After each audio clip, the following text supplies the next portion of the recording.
Kerala state electricity regulatory commission KSERC 2026 മാർച്ചിൽ പുറപ്പെടുവിച്ച പുതിയ ഭേദഗതി പ്രകാരം വൈദ്യുതി തടസ്സപ്പെട്ടാൽ ഉപഭോക്താക്കൾക്ക് ലഭിക്കുന്ന നഷ്ടപരിഹാര തുകയിൽ വലിയ വർധനവ് വരുത്തിയിട്ടുണ്ട്.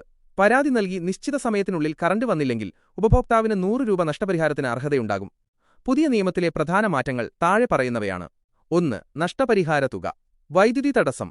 പരാതി രജിസ്റ്റർ ചെയ്ത് നിശ്ചിത സമയപരിധിക്കുള്ളിൽ വൈദ്യുതി പുനഃസ്ഥാപിച്ചില്ലെങ്കിൽ 100 രൂപയാണ് നഷ്ടപരിഹാരം. Low voltage fluctuation.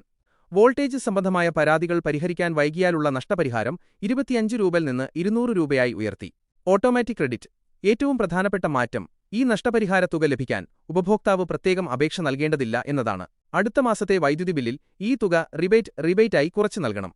2. വൈദ്യുതി പുനഃസ്ഥാപിക്കാനുള്ള സമയപരിധി. പരാതി ലഭിച്ചാൽ താഴെ പറയുന്ന സമയത്തിനുള്ളിൽ വൈദ്യുതി തിരികെ നൽകിയിരിക്കണം. ഫ്യൂസ് ഓഫ് കോളുകൾ.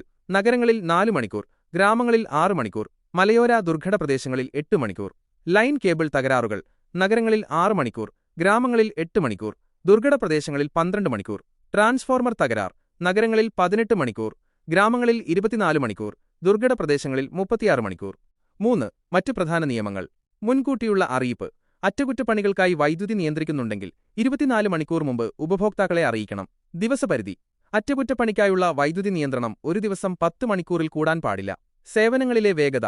മീറ്റർ മാറ്റിവെക്കൽ, സർവീസ് ലൈൻ മാറ്റൽ എന്നിവ 7 ദിവസത്തിനുള്ളിലും ലോ ടെൻഷൻ LT ലൈനുകൾ മാറ്റുന്നത് 30 ദിവസത്തിനുള്ളിലും പൂർത്തിയാക്കണം. നിങ്ങളുടെ വീട് പാലക്കാട് വടകരപ്പതി മേഖലയിലായതിനാൽ ഗ്രാമപ്രദേശം. ലൈൻ തകരാറുകൾക്ക് 8 മണിക്കൂറിലധികം സമയമെടുത്താൽ ഈ ആനുകൂല്യത്തിന് അർഹതയുണ്ടാകും.